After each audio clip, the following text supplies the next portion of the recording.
이 5.18 민주화 운동에 대해서도 사실은 너무나 성역화되어 있는 부분이 많잖아요. 뭐 특별법까지 통과되고. 그래서 약간 이거는 분명히 역사적 사실인데도 우리가 이것으로 뭐 논쟁도 할 수 없고 이제는 뭐 건드릴 수도 없게 됐는데, 저는 이 박근혜 전 대통령 탄핵 사건도 그렇게 되면은 안 된다라고 저는 생각을 하거든요.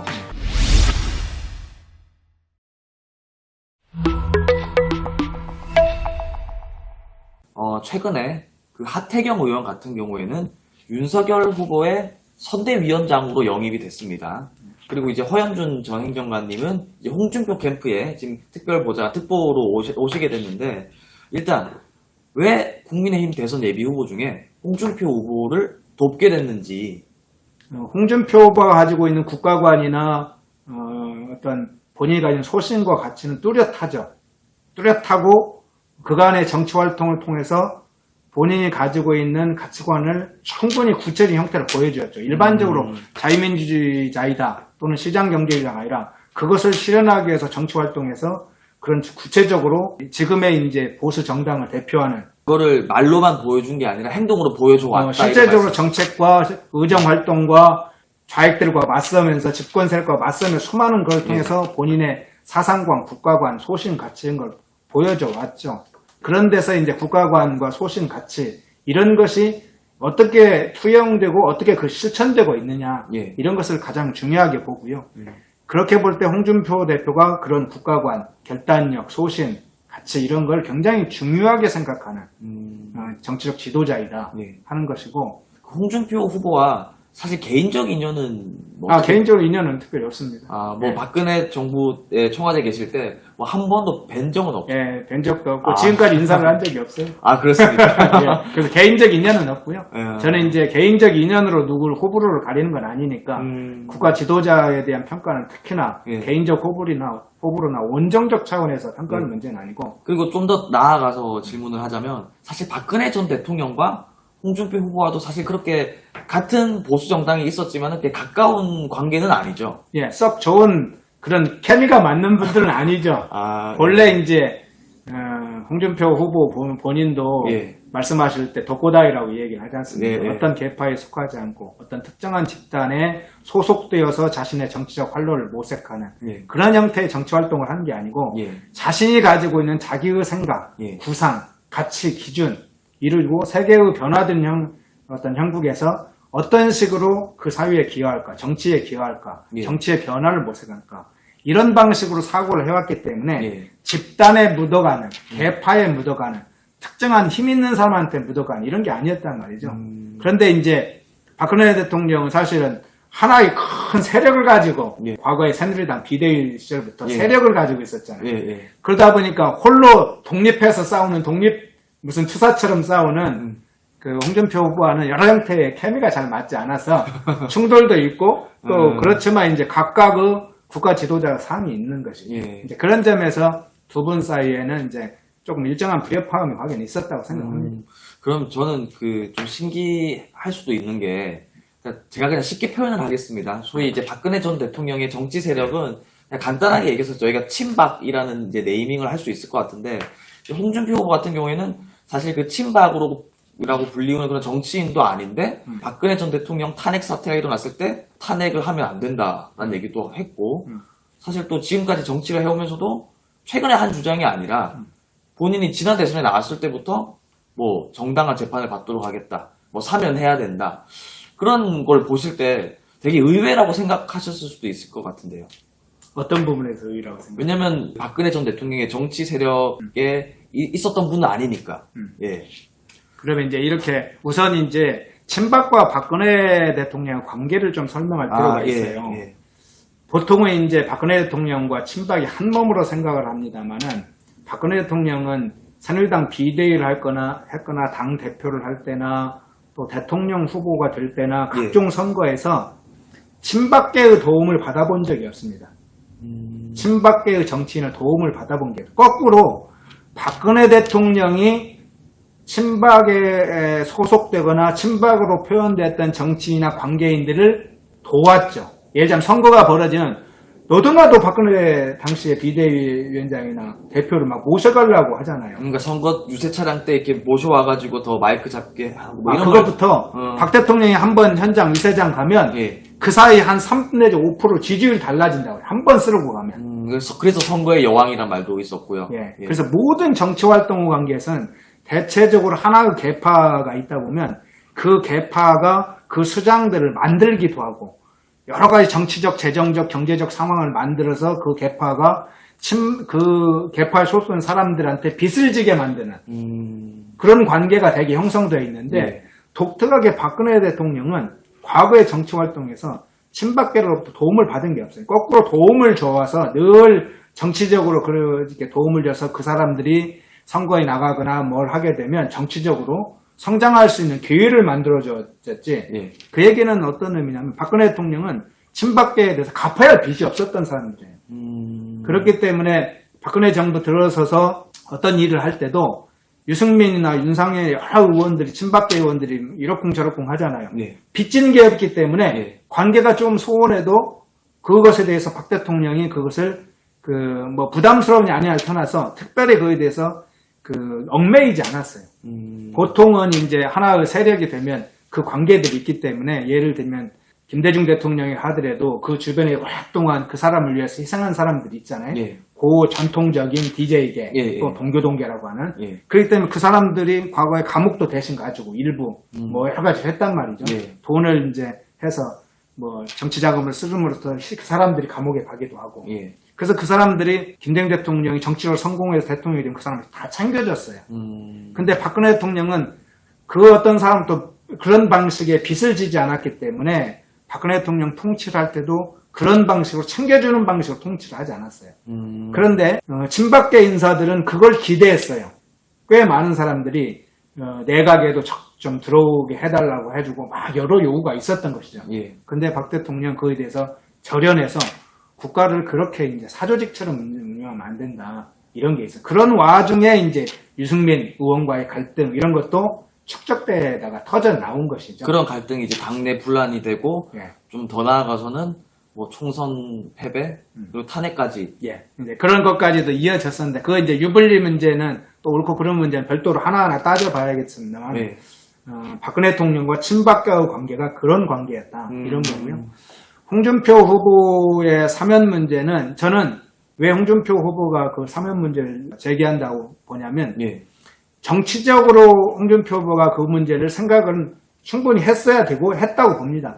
그리고 정치적 득실 차원에서 생각을 했었다고는 봐요. 정무적인 문제이고 정치적으로 그걸 했을 때 어떤 상황이 올지. 근데 더 중요한 건 홍준표 후보의 특성상 본인이 보수 정당에서 약 26년간 있으면서 보수 정당이 결국은 오랜 인고 어떤 과정을 겪으면서 그 탄생시켰던 국가 지도자들이 있잖아요. 이명박 대통령 그런 분이고 박근혜 대통령도 그런 분인데 그런 분들이 옥고에 있었는데 그런 것에 대해서 인정머리도 없이 등을 돌린다? 또 보수 진영에 적통을 주자하고 본인이 적자라고 생각도 하고 보수 진영의 한 중앙 무대를 그 정체성을 잃지 않고 계속 걸어왔다고 생각하는데 그 길을 함께 걸어왔던 사람이 인고의 길을 걷고 있고 어려움을 겪고 있는데 그것을 몰라라 유면한다? 그런 면에서 보수의 정통성, 정체성, 여기에 인성까지, 인간적 덕성까지 가미했을 때 사면 문제에 대해서는 반드시 이건 보수 진영의 주요 지도자들이 제기해야 될 문제라고 저는 홍 후보가 생각했다고 봅니다. 그러니까 너무 당연한 거를 하는 거다. 아주 기본적이고 원칙적이고 당연한 문제다 이렇게 생각했다고 봅니다. 지난 대선 때 했던 얘기인데 탄핵의 진실을 밝혀보겠다 이런 얘기를 하시더라고요. 그래서 저는 이 헌법재판소의 재판 결과를 뒤집자까지는 아니더라도 우리가 역사가 시간이 지나면 약간 재평가를 할 수 있지 않습니까? 그런 것처럼 국민들이 저런 게 조금 잘못됐긴 잘못됐구나 이런 것들이 저는 조금 알려줘야 된다고 생각을 하거든요. 그래서 개인적으로 홍준표 후보가 이제 대통령이 되어서 정말 그런 부분을 좀 바로 잡았으면 좋겠다. 이게 비슷한 예라고 할 수는 있을지 모르겠지만 이 5.18 민주화 운동에 대해서도 사실은 너무나 성역화되어 있는 부분이 많잖아요. 뭐 특별법까지 통과되고. 그래서 약간 이거는 분명히 역사적 사실인데도 우리가 이것으로 뭐 논쟁도 할 수 없고 이제는 뭐 건드릴 수도 없게 됐는데, 저는 이 박근혜 전 대통령 탄핵 사건도 그렇게 되면은 안 된다라고 저는 생각을 하거든요. 홍준표 후보 말고는 없지 않나, 저는 개인적으로 그렇게 생각을 해봤습니다. 그렇죠. 탄핵의 진실과 관련해서는 사실적인 증거나 근거로부터 이제 출발을 해야 되잖아요. 예. 2016년 탄핵의 과정을 거칠 때도 국회에서 소추가 되고 최종적 의결 과정을 거칠 때도 소추 의견서가 낸 후에 불과 한 일주일 만에 최종적으로 국회에서 의결을 했잖아요. 예. 국회에서 단 한 번도 그것에 대해서 실제로 그게 탄핵할 사유가 되는지 객관적 사실관계에 대해서 범죄로서 위법한 행위로서 그 입증될 만한 근거가 있는지 조사를 했냐면 아무도 조사를 안 했어요.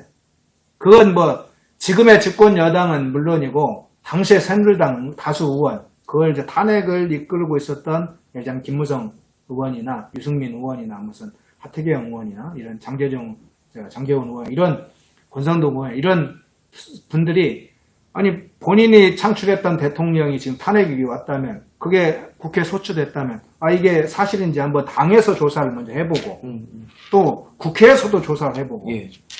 그것뿐만 아니라 검찰이나 이렇게 사정기관에서도 제대로 조사를 해서 이게 탄핵 사유가 될 만한 사유인지를 그럼 상당히 조사를 제대로 하고 탄핵에 대한 논의를 해보자. 예. 이런 것이 최소한의 정상적인 절차잖아요. 예. 그런데 국회에서 소추되자마자 일주일 후에 바로 의결을 해버리는 예. 이 초유 사태, 좌익은 체제를 붕괴시키기 위해서 유승민계나 이 김무성계는 권력의 어떤 획득을 위해서 그런 권력투쟁 차원에서 그 일을 해갔던 것이죠. 그런데 이 사건의 진실은, 지금 객관적인 진실은 여러 형태가 나와 있습니다. 사실은 예. 뭐 이제 그 탄핵의 소추로 올라가지 않은 것들이 나중에 대통령의 사법처벌로까지 간 것들이 있습니다만은, 그 과정에 대부분 언론에서 나온 것들을 거기다 탄핵의 중요한 근거로 됐다는 거 아닙니까? 예, 예. 그 중에 다수 것은 사실은 사실이 아닌 걸로 지금은 대부분 확인이 됐죠. 예. 그래서 이제 그 객관적 사실관계를 통해서 1차적으로 해야 될 건 진상규명이죠. 거기서부터 출발하는 것이죠. 예. 지금 홍준표 후보가 그런 과거의 탄핵에 대해서 상당히 부당하다는 것이 있다는 걸 알고 계시기 때문에 예. 그 사건의 실체를 밝히는 것에 대한 생각이 있으신 걸로 알아요. 그래서 그 부분은 집권을 하면 또 한편에 이제 대드라마가 또 역사적 드라마가 나오리라고 보고, 그것은 진상규명부터 시작을 하면 예. 된다고 봅니다. 정부위원회나 국회든 뭐 야당이든 민간이든 예. 그런 체계적으로 되면 그때 국회 소추 과정에서 또 헌법재판소 최종 의결 과정에서 얼마나 그 형사적인 기본 절차도 안 지켰고 근거가 없었는지를 조목조목 확인하는 그런 진상위원회가 꾸려진 방식으로 가야 될 걸로. 그 하태경 의원이 아까 말했듯이 이제 윤석열 후보 캠프로 갔습니다. 특히나 2016년부터 좀 이야기를 하고 싶은데, 첫째는 박근혜 대통령을 탄핵시키는데 가장 주도적인 역할을 했잖아요. 예. 그리고 그 탄핵의 주역이라고 하는 것은 널리 알려져 있습니다. 예. 국회 대정부 질문에서 황교안 총리가 대정부 질문의 총리로서 또는 대통령 권한대행, 직무 권한대행으로 나왔을 때 그때 무슨 얘기를 했습니까? 촛불에 타 죽고 싶습니까? 라고. 그렇죠. 예. 촛불에 타 죽고 싶냐라고 그랬죠. 예. 그 촛불의 당시에 촛불 세력과 함께 그 길을 가고 있었던 것이죠. 예. 그래서 박근혜 정부와 보수 정부와 보수 진영을 몰락시키는데 1차적 주역으로서 활동했던 분이시죠. 예. 그리고 그 탄핵의 주역에서 그 갖가지 활동을 하고 뭐 대기업 총수들을 불러다가 또 무슨 얘기 했습니까? 이재용 부의장 앞에 놓고 기업인들, 예, 기억납니다. 예. 네, 정경련 해체시키라고 하지 않았습니까? 예, 예. 정경련에 지원하는 납부금도 내지 말라고 예. 해서 막 압박을 해서 결국 이재용 부의장이 정경련 탈퇴하겠다고 예. 그러지 않았습니까? 예. 그때 당시에 그렇게 가혹하게 보수 진영의 그 주요한 국가를 이끌었던 국가 지도자들과 보수 진영의 핵심적인 정신과 보수 진영의 중심축이었던 기업과 이런 데를 전체를 붕괴시키고 무력화시키는데 가장 중요한 역할을 했어요. 그 후에 행보는 또 어땠습니까? 거기에서 멈춘 것도 아니고 그 다음에 탈당과 예. 뭐 바른정당을 만들었다가 예. 이제 그다음에 또 바른미래당에 있었다가 예. 또 이제 그다음에 또 새로운 보수당, 새로운 보수당이 있었다가 탈당, 바른정당, 바른미래당, 예. 새로운 보수당. 예. 그때는 또 어떤 일을 했습니까? 그때는 당시 새누리당 해체시키기 위해서 예. 당시에 이제 민주당, 당시에 지금인 안철수 대표가 있던 국민의당이었던가 이때 예. 당시에 이 당과 연합을 해서 지금의 보수 정당 한 70년 가까이 되어온 그 보수 정당을 해체시키기 위해서 가장 열심히 선두에서 싸웠던 사람 아닙니까? 예. 보수 세력을 괴멸시켜야 된다. 예. 그리고 탄핵에 반대했던 세력에 대해서 구구 세력들이라고 부르면서 예. 광화문에서 그렇게 수십만 수백만이 그 겨울에 예. 또 부당한 그런 정치 보복에 맞서 싸울 때 예. 그 사람들을 경멸하고 조롱하고 야유하고 그랬던 분 아닙니까? 본인 스스로가 그 길을 걸었어요. 문재인 정부의 남북 정상회담에서 아주 적극적으로 지지를 보내고 지지를 보낼 뿐만 아니라 그 후에는 김정은이 방안을 내서 국회에서 연설을 시키자고까지 했습니다. 기억납니다. 예. 그때 당시에 홍준표 대표가 당시 어떤 얘기를 했냐면 예. 공개적으로도 얘기했고 지금 남북 정상회담 저런 쇼는 다 위장 평화 쇼이다. 저렇게 속으면 예. 안 된다 이런 얘기를 했죠. 예. 그럴 때 하태경 의원이 홍준표 당시의 대표를 엄청나게 공격을 했죠. 평화를 지금 거기에 찬물을 끼얹는 것이냐. 예. 뭔가 김정은이 결단을 내서 평화 어떤 새로운 길을 문재인하고 지금 가려고 그러는데 방해한다는 식으로. 예. 그렇죠. 그런 세력들을 구구, 냉전주의자 이렇게 몰아서 하태경 의원뿐만 아니라 보수의 주로 언론지까지 다 막 홍준표 당시의 대표를 야유하고 공격하고 적폐로 몰고. 예. 그래서 엄청 이제 공경이 처했었죠. 예. 그리고 지방선거 때 어디 선거 가려고 그래도 유세 가려고 그래도 워낙 그렇게 해서 예. 홍준표 후보의 그에 대해서 뭐 그런 진영이나 언론에서 보수 언론까지도 좌익들은 뭐 물론이고 그리고 그런 게 제가 최근에 봤었는데 그 유세 현장에서 이제 어떻게 하다가 마이크를 잡았는데 그 지나가는 차들이 그렇게 경적을 울리더라고요. 막 시끄럽게. 그냥 경적 소리가 들리는데도 또 꿋꿋하게 마이크 잡고 또 얘기하시는 그게 영상이 있더라고요. 제가 그때 저랬었는데 그런데 시간이 지나 어떻게 됐습니까? 싱가포르 회담 이후에 결국은 이게 김정은이가 완전 영변 조금 하나 내주고 자기 대북 제재 완화하면서 북핵 핵개발은 여전히 장기적으로 예. 하려고 했다는 것이 만천에 드러났지 않습니까? 그게 정확하게 홍준표 당시의 대표가 얘기했던 위장평화쇼라는 것이 불과 한 2, 3년 후에 다 드러나 버렸잖아요. 예. 그때 당시에 엄청나게 곤욕을 치렀던 홍준표 후보를 막말하는 사람, 무슨 뭐 하는 사람, 다 몰았던 사람이 하태경 의원 이런 사람들이에요. 본인들이 그렇게 말하고, 이제 2020년 되니까, 예. 세계 이제 김정은 쇼, 문재인 쇼라는 것이 확인되니까, 예. 그때부터 막 이제 자신이 앞장서서 문재인 정부를 비판하고. 네, 대북 정책은 굉장히 평화를 가장한 문화를 비판하는, 불과 2년 전에 했던 본인의 말과 행동 완전히 표변해서 예. 그때 당시에 그렇게 홍준표 대표를 공격했으면 그 후에 내가 그때 당시에 크게 잘못했다. 대북 정책에 대해서 큰 오판했다. 그 막말을 했다고 공격한 그 정치 선배에 대해서 내가 대단히 존경스럽다. 이렇게 이야기를 해야죠. 그런데 지금도 그렇게 막말했다는 지금도 그렇게 하잖아요. 본인 당사자가 그렇게 해서 몰아놓고. 그리고 그렇게 하고 어쨌든 대선 후보로 본인이 직접 나왔단 말이에요. 대선 후보 나오는 것을 보고 어떻게 생각하셨습니까? 아니, 본인이 대선 후보에 나오는 거야. 네. 이제 자유니까 막을 수는 없으나. 그것은 이제, 보는 유권자나 보수 진영의 주요 관계자들이 평가를 하면 되는 것이죠.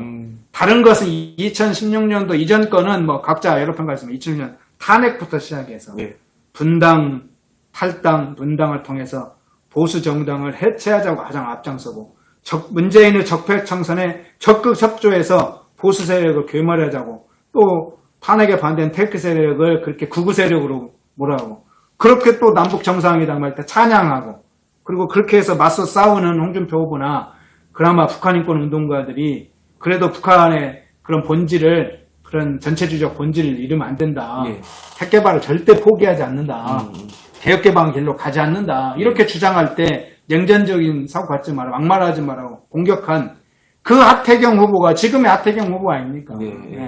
그런 데서 저는 이런 분이 지금 윤석열 후보 캠프에 간다고 하니까 저는 그럴만하다고는 생각이 들어요.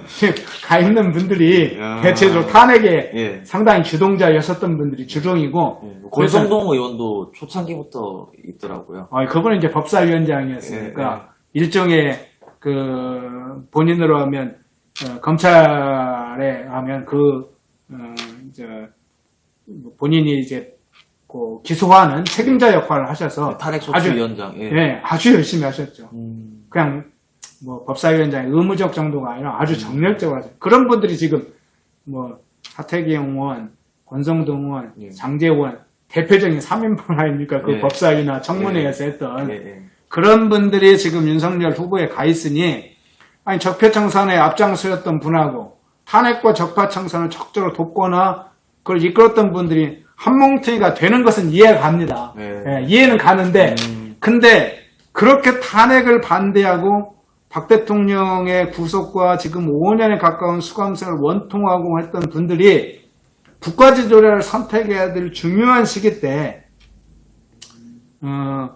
그 과거 것을 그냥 덮고 가자, 묻고 가자, 일단 정권 교체.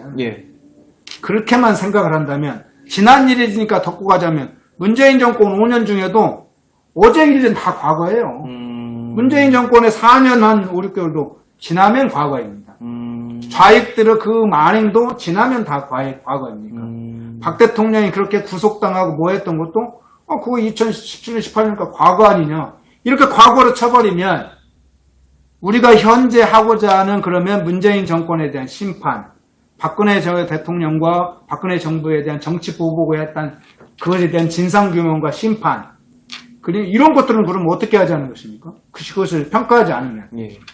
윤석열 후보에 대한 국가지도자로 평가도 아주 중요하게 냉정하게 그렇게 문재인 정부의 중요한 정치 보복의 적폐 수사의 책임자로서 보수 진영을 갈기갈기 찢어놨던 책임자로서 역할을 했던 것도 냉정하게 평가하면서 그런 사람이 보수 진영의 대표자가 될 만하냐 이것은 이야기를 해야 되는 거예요. 그러니까 윤석열 후보가 출마하는 거라든가 정권 교체에 참여하는 건 저는 적극 환영합니다. 그렇지만 국가지도자로서 그런 자질이 있느냐, 그가 걸어왔던 길이 우리가 믿을 만하느냐, 그가 가지고 있는 자유민주주의관이 사상관이 확실한 보수 그런 자유민주주의 사상관이냐, 그 사람이 만일 후보가 되고 만일에 대통령이 됐을 때 우리가 예상치 못하는 정치적 방향으로 가면 어떻게 할 거냐, 그걸 예측할 수 있냐, 알 수가 있냐. 불과 한 3, 4개월밖에 안 되는데 아니 26년 동안 그 길을 걸어온 분이 있는데 그럼 다 보이잖아요. 아니 3, 4개월 금방 입당해서 했던 사람이 그분이 예를 들면 혹시나 후보가 돼서 후보가 된 다음에 만일에 대통령이 된다고 가정해서 그 양반이 좌우익 동거정부를 만들자고 하면, 연합정부를 만들자고 하면 그때 어떻게 할 겁니까? 보수정은 멘붕에 빠질 것 같은데요. 그런 길을 가지 않을 거라고 어떻게 장담합니까? 그러니까 저는 윤석열 후보가 좌익이라고 말하는 게 아닙니다. 윤석열 후보가 자유민주주의적인 가치관을 기본으로 가지고 있다고 생각하지만 그분이 어떤 길을 갈지, 정치적으로 어떤 행보를 갈지, 남북관계를 어떤 방식으로 구할지를 아무도 지금 모르고 있는 거예요. 그러니까 대통령이 될 만큼 보여준 이 3개월이라는 시간은 국민들이 제대로 된 평가를 하기에 너무 시간이 짧다는 얘기잖아요. 그렇죠. 그리고 이제 우리가 알고 있는 건 여러분들의 추천, 구독, 공유, 후원이 자유대한민국을 지킵니다.